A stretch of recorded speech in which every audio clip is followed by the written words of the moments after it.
Bonyeza subscribe na usisahau kuwasha kengele ili kupata taarifa kila tunapoweka video mpya. Tunaendelea. Qala wa tauhidul uluhiyyah wal ibada. Hii ni aina ya tatu miongoni mwa aina za tauhid. Tauhidi ya uluhiyya na ibada. Al-uluhiyya ndio maana yake al-ibada. Inaitwa tauhidul uluhiyya au tauhidul ibada. Qala wa huwa ifraduhu wahdahu bi ajnasil ibada. Nayo ni kumpokesha ya Allah tabaraka wa taala peke yake kwa sampuli mbalimbali za ibada. Ibada zote unazozifanya uzielekeze kwa Allah subhanahu wa ta'ala. Hii ndio maana yake na ndio makusudio yake. Bi ajnasil ibadati wa anwa'iha, kwa sampuli mbalimbali za ibada na aina zake. Ibada ziko nyingi ikhwa, si ndio? Miongoni mwa aina za ibada ad-du'a. Miongoni mwa aina za ibada wewe hapo na kufunga saum. Miongoni mwa aina za ibada kwenye mlango hapo mwenye kanzu nyeupe na kofia nyeupe, as-sala. Miongoni mwa aina za ibada kwenye mlango nyuma huko kulia, na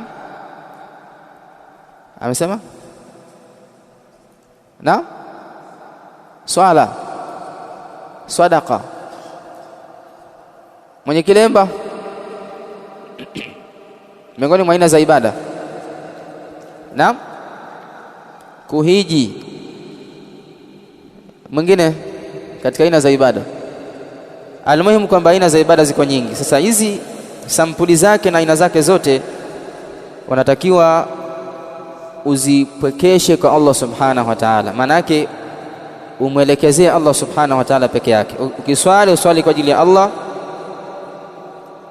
ukifunga ufunge kwa ajili ya Allah, ukienda kuhiji uhiji kwa ajili ya Allah, ukitoa sadaka utoe kwa ajili ya Allah tabaraka wa taala, ukisoma soma kwa ajili ya Allah tabaraka wa taala. Wa ifraduha min ghairi ishrakin bihi fi shay'in minha, na kumpekesha kwa maana kumuhusisha yeye peke yake pasina kufanya shirki, pasina kumshirikisha kwa kitu chochote miongoni mwa aina za ibada. Maa i'tiqadi kamali uluhiyatihi, pamoja na kuitakidi ukamilifu wa uluhiyatihi, yani kule kustahiki kwake kuabudiwa. Uluhiyati kwa maana istihqaqihi lilibada, pamoja na kuitakidi kwamba Allah tabaraka wa taala ndiye anastahiki kuabudiwa. Allah amekuumba, Allah anakupa riziki, Allah subhanahu wa ta'ala anasimamia pumzi yako, kwenda kwako na kurudi iko chini ya uendeshaji wa Allah subhanahu wa ta'ala. Huyu ndiye anastahili kuabudiwa, ambaye ni almaliku likulli shay, mwenye kumiliki kila kitu, Allah subhanahu wa ta'ala. Na tauhidi hii ayuha ikhwa, pamoja na tauhidi iliyopita aina ya pili ambayo ni tauhidul asma wa sifat, hizi tauhidi mbili hizi ni tauhidi ambazo yametoka makundi mengi sana ya watu katika kuziamini hizi tauhidi mbili, na mzozo mkubwa zaidi upo katika tauhidi ya ibada. Ipo kwenye tauhidi ya ibada. Hapa kwenye ibada hapa ndio kwenye mzozo, na mitume wa Allah walikataliwa na kutukanwa na kukejeliwa kwa sababu ya tauhidi hii, walipowaambia watu muabuduni Allah subhanahu wa ta'ala peke yake. Mtume amefika kwa Makuraish akawakuta wanaitakidi, kwanza wanaamini Allah ndiye muumbaji, anatoa riziki, anamiliki ulimwengu, lakini kwenye ibada wanaabudu masanamu. Wakaambiwa muabuduni Allah subhanahu wa ta'ala peke yake, wakawa wanasema kama ilivyokuja kwenye Qur'an, huyu Muhammad anajalia anafanya Mungu kuwa mmoja kwenye kuabudu. Wakaona jambo ambalo haliwezekani, unatakiwa umuombe Mungu fulani ili mvua ije, umuombe Mungu fulani ili upate riziki. Na wao katika ibada hizi, katika kuiomba hii miungu, ima ni masanamu au wajawema, wanaitakidi kwamba hii miungu hii inafikisha maombi yao kwa Allah subhanahu wa ta'ala. Unaweza kumuuliza, wewe unaitakidi kwamba Allah amekuumba, anatoa riziki, anaendesha ulimwengu. Sasa kwa nini usimwabudu? Anakuambia unajua, sisi wanadamu kwanza tuna madhambi mengi sana, na hii ni itikadi ya Manasara.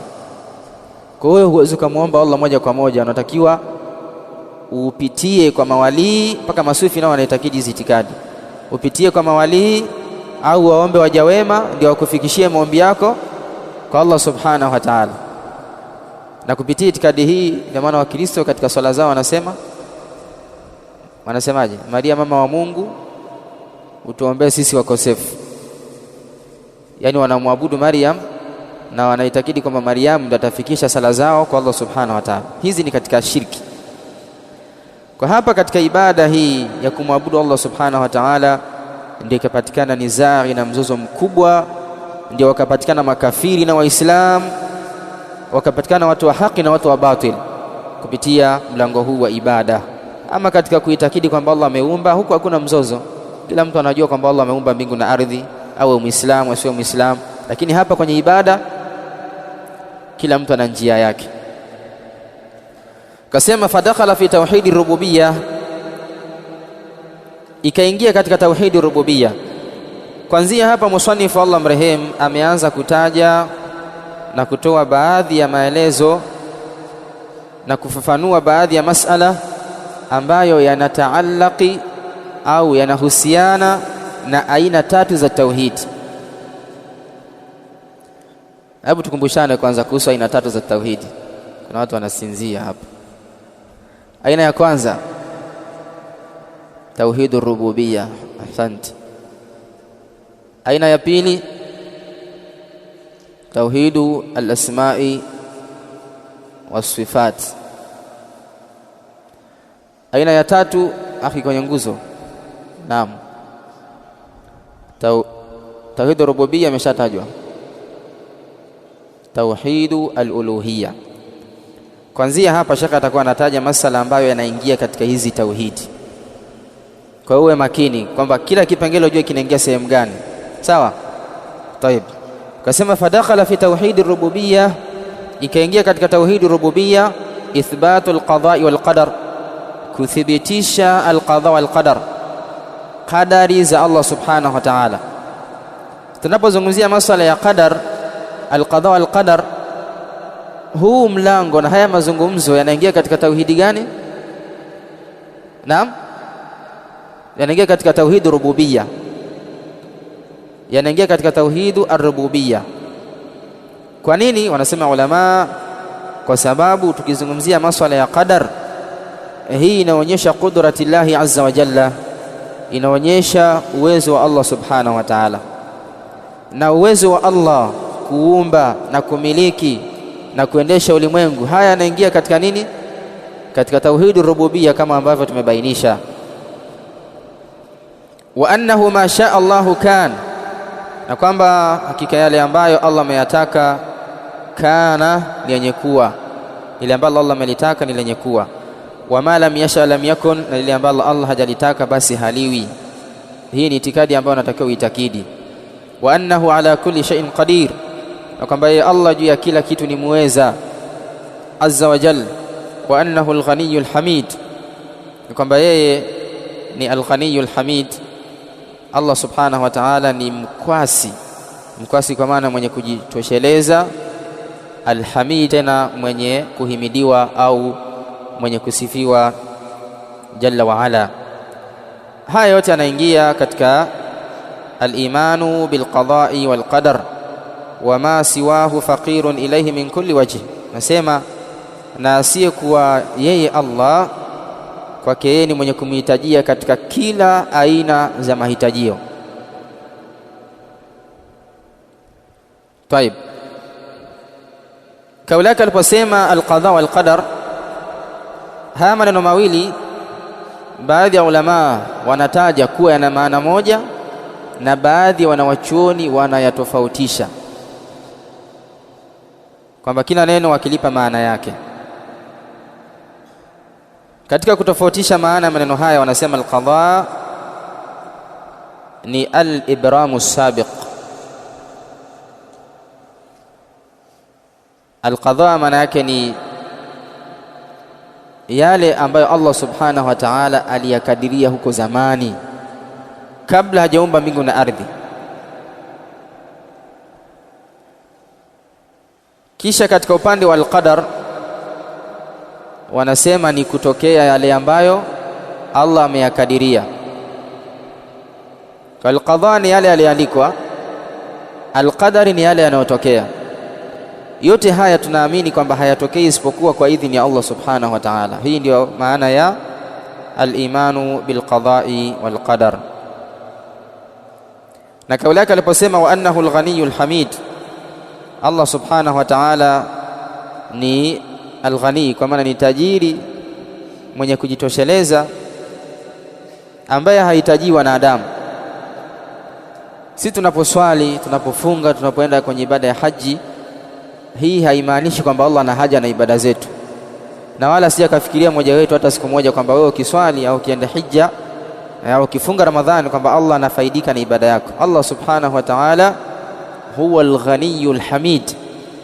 Qala Allah tabaraka wa ta'ala ya ayuha nasu antumul fuqara'u ila Allah, enyi watu, hakika nyinyi ni wenye kumhitajia Allah kwenye kila kitu. Na Allah subhanahu wa ta'ala yeye hawahitaji nyinyi. Mswali, msiswali, ukiswali unaswali kwa faida yako, usiposwali ni dhidi ya nafsi yako. Tayeb, kwa sisi ni wenye kumhitajia Allah tabaraka wa ta'ala. Maana yake nini? Maana yake sisi tunatakiwa tumuombe Allah katika kila nukta na katika kila hatua katika maisha yetu, katika kusoma, katika kutafuta riziki. Huwezi kupata elimu bila Allah kukujalia kupata elimu. Huwezi kupata riziki bila Allah kukupa riziki. Huwezi kupata mke bila Allah kukupa mke. Tayeb, wadakhala fi tauhid al-asma' wa sifat, kipengele cha pili, na ikaingia katika tauhidi ya majina na sifa za Allah. Ithbatu jamii maani al-asma', kuthibitisha maana ya majina yote al-husna lillahi ta'ala, majina yote mazuri ya Allah tabaraka wa ta'ala. Al-husna ni majina mazuri ambayo ni baligha fil husn, yani amefika kikomo katika uzuri wake. Al-waridatu fil kitabi was sunna, ambayo yapo yamepatikana kwenye kitabu na sunna, yametajwa na Qur'an au yametajwa kwenye sunna, kwa maana hadithi za Mtume sallallahu alayhi wasallam.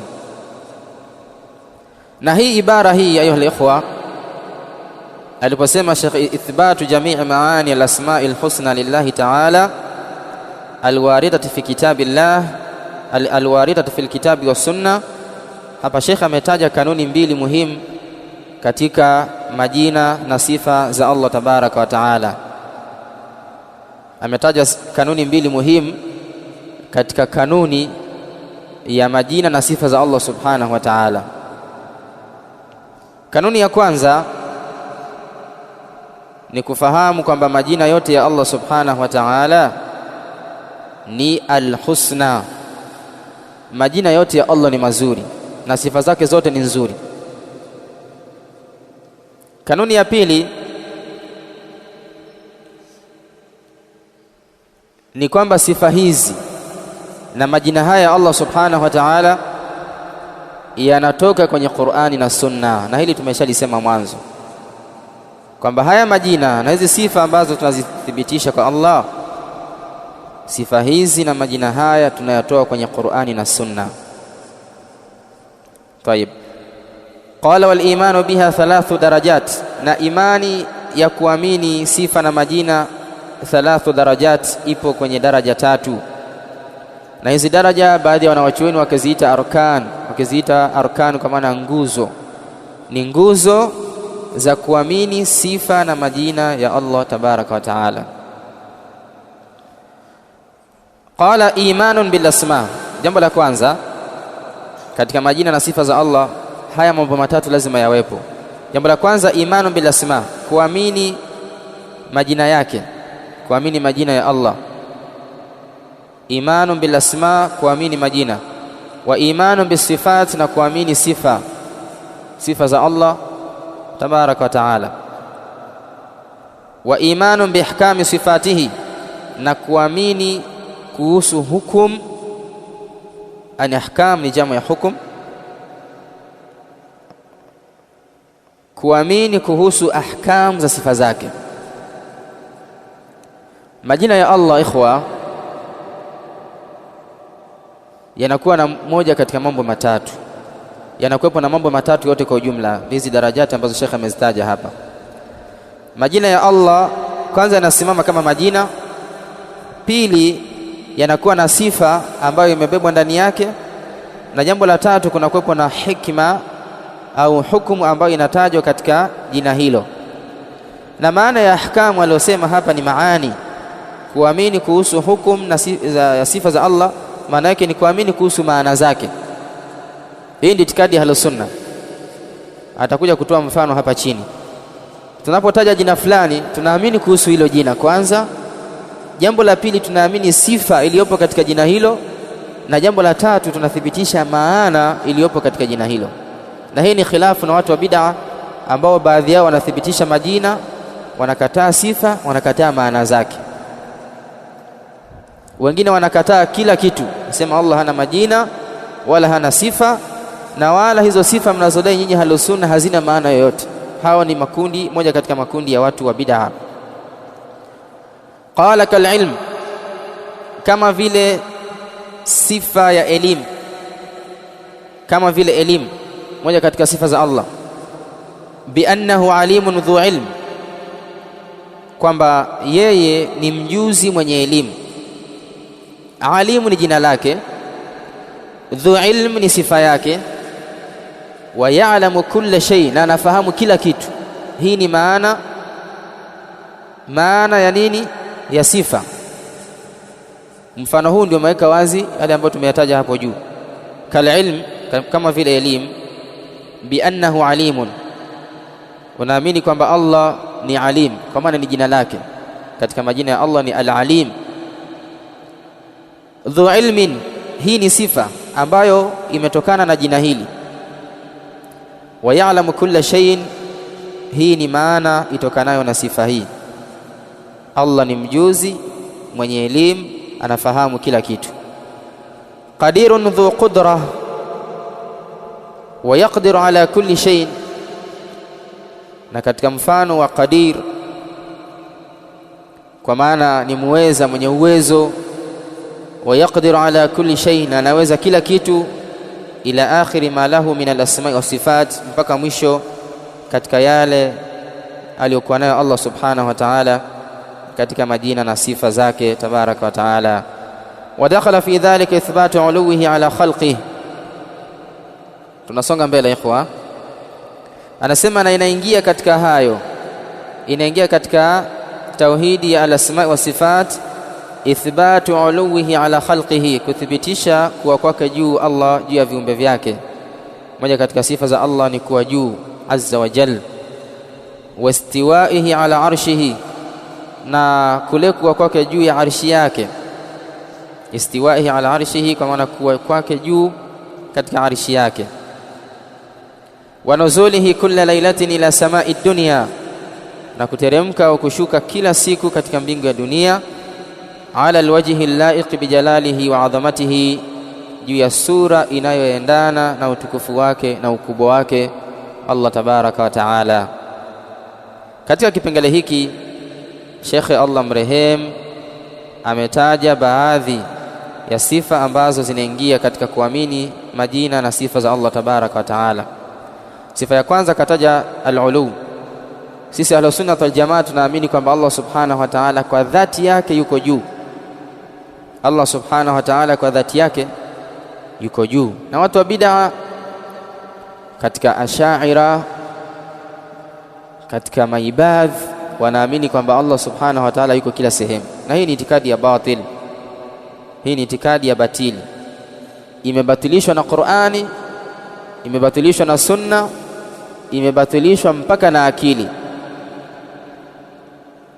imekataliwa mpaka na akili. Leo hii ukimuuliza mtu ambaye hajawahi kusoma japo hata alifu hajui, ukimuuliza Allah yuko wapi, atasemaje? Yuko juu.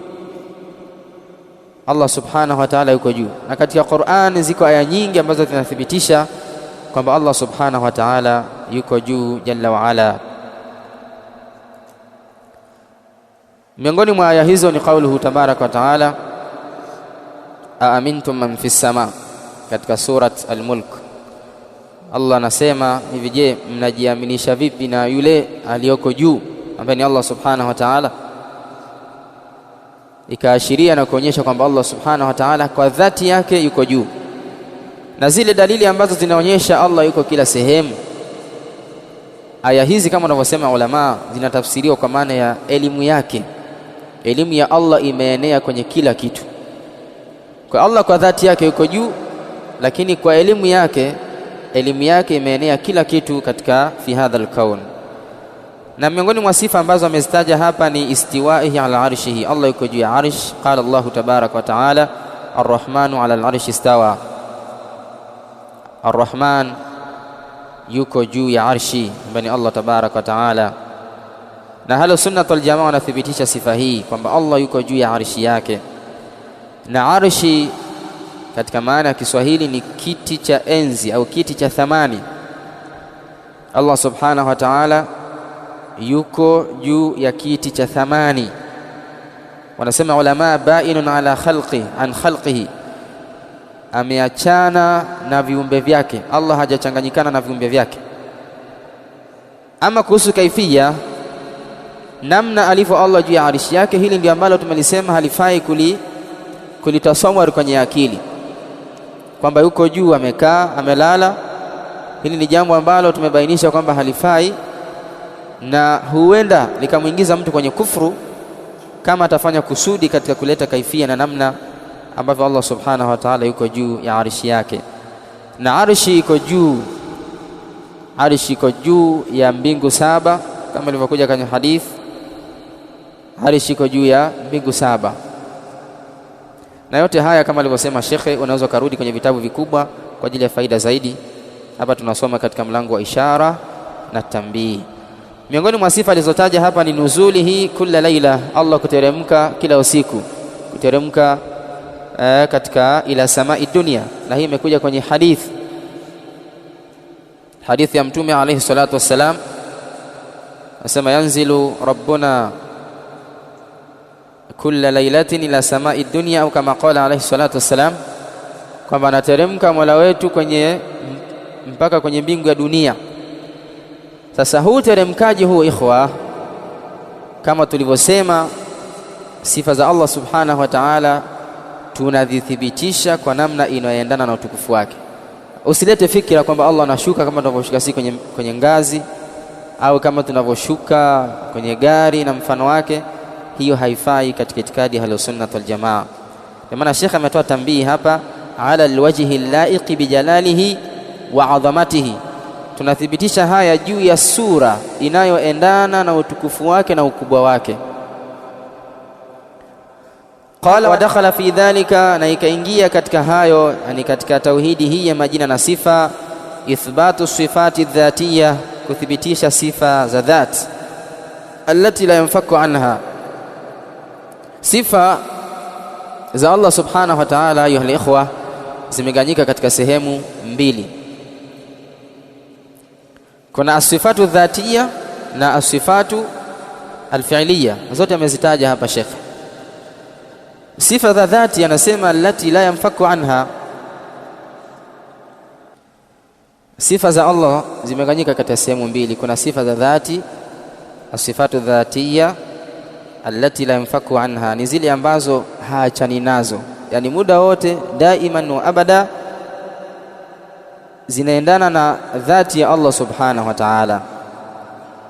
Akatoa mfano kasam'i, kama vile kusikia, walbasari, na kuona, walilmi, na kujua, kuwa na elimu, waluluwi, na kuwa juu. Hizi sifa haziachani na Allah subhanahu wa ta'ala. Yani hakuna wakati utasema kwamba Allah hakusikia au hakuona au hakujua au hakuwa juu. Hizi sifa haziachani na Allah subhanahu wa ta'ala, ndio zinaitwa sifatu adh-dhatiyya. Aina ya pili wa sifatu al-fi'liyya ni sifa al-fi'liyya, sifa za matendo. Na hizi ni zile ambazo Allah subhanahu wa ta'ala hufanya pale anapotaka. Ameandika hapo, wa hiya sifatu almutaalliqatu bimashiatihi wa qudratihi, nazo ni sifa ambazo zinaendana au zinafungamana na matakwa yake na uwezo wake. Akiamua anafanya, akiamua hafanyi, azza wa jalla. Kalkalam, kama vile sifa ya kuongea. Allah subhanahu wa ta'ala anaongea, lakini hii ni sifa tunasema ni fi'liya, anaifanya pale anapotaka. Wal khalqi, na kuumba.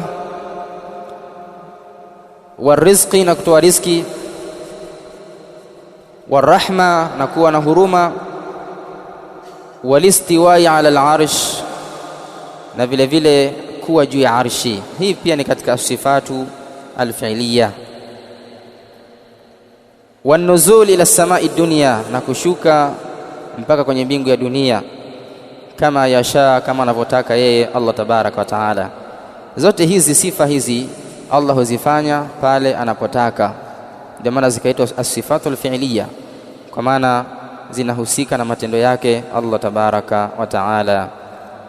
Qala wa anna jami'aha tuthbatu lillahi min ghairi tamthilin wala ta'til, na hakika zote hizi zinathibitishwa kwa ajili ya Allah pasina kuleta mithili wala kuzikataa. Ameleta maneno haya mimbabi taukidi, katika mlango wa kusisitiza kile ambacho tumekitaja kule mwanzo, katika yale mambo manne ambayo tumesema ulama wanaita mahadhir, tahadhari katika masala ya al-asma wa sifat. Wa anna jami'aha tuthbatu lillahi min ghairi tamthilin wala ta'til wa annaha kullaha qa'ima, na hakika hizo zote zimesimama bidhatihi, zimesimama kwa dhati yake Allah tabaraka wa taala. Wa huwa mausufun biha, na yeye ndiye anasifika na sifa hizo. Hapa Sheikh ametaja baadhi, lakini ukisoma vitabu vya ulama wamebainisha sifa na majina mbalimbali ya Allah subhanahu wa ta'ala. Wa huwa mausufun biha, na yeye ndiye mwenye kusifika na sifa hizo. Wa annahu ta'ala lam yazal, na kwamba yeye Allah mtukufu hakuacha, lam yazal, hakuacha, wala yazalu, na hatoacha, yaqulu wa yaf'al, anasema na anafanya. Yaqulu wa yaf'al, anasema na anafanya. Wa annahu fa'alun lima yurid, na kwamba yeye Allah subhanahu wa ta'ala ni mwenye kufanya kile anachokitaka. Wa annahu fa'alun lima yurid, na kwamba yeye Allah ni mwenye kufanya kile anachotaka. Yatakallamu bima sha'a idha sha'a, anazungumza kwa kile anachotaka pale anapotaka, jalla wa ala. Kaifa sha'a, kwa namna ambayo anaitaka. Lam yazal bil kalami mawsufan, Allah aliendelea kuwa ni mwenye kusifika kwa maneno, kwa maana mwenye kuzungumza. Wa birrahmati, na kuwa mwenye huruma. Wa bil ihsan, wal ihsan, na ni mwenye kusifika na sifa ya ihsan. Ma'rufan, ni mwenye kufahamika hivyo. Yani Allah tabaraka wa taala katika jambo ambalo ni lenye kufahamika tangu na tangu, anaongea, ana huruma, anafanya ihsan kwa waja wake na nyinginezo katika sifa za Allah tabaraka wa taala. Lakini katika kutaja hizi sifa, ikhwa, kama tulivyosema, jambo muhimu la kuzingatia, usimfananishe Allah tabaraka wa taala na viumbe vyake, na wala usipotoshe katika maana ya majina na sifa za Allah subhanahu wa ta'ala. Anasema Allah, fala tadhribu lillahi al-amthal, msimpigie Allah mifano, msimfananishe Allah. Inna Allaha ya'lamu wa antum la ta'lamun, hakika Allah nafahamu na nyinyi hamjui chochote. Sisi hatumjui Allah, kwa kama hatumfahamu Allah, maana yake tunathibitisha kile ambacho yeye amejielezea kwenye Qur'an au katika sunna za mtume wake sallallahu alaihi wasallam. Na kwa leo tutaishia hapa. Nas'alullah azza wa jalla an yanfa'ana bil ilmi an-nafi'i wal 'amali as-salih, innahu waliyyu dhalika wal qadiru alayhi. Wa sallallahu wa sallam ala nabiyyina Muhammad wa ala alihi wa sahbihi ajma'in.